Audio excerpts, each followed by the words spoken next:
Insurance నేను ఉచితంగా ఇచ్చాను, చంద్రబాబు నాయుడు గారు ఇవ్వలేదని. పచ్చి అబద్ధం. పేరుకే ఉచిత బీమా.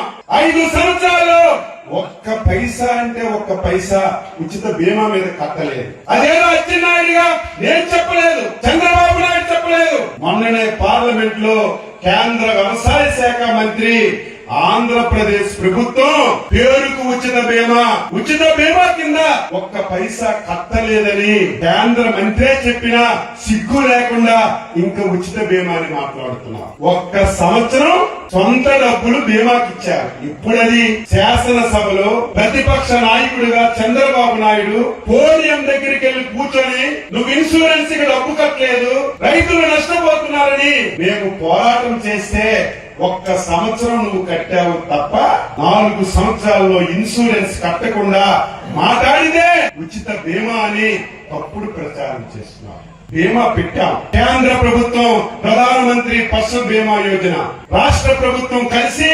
98% డబ్బు మేమే కడుతున్నాం.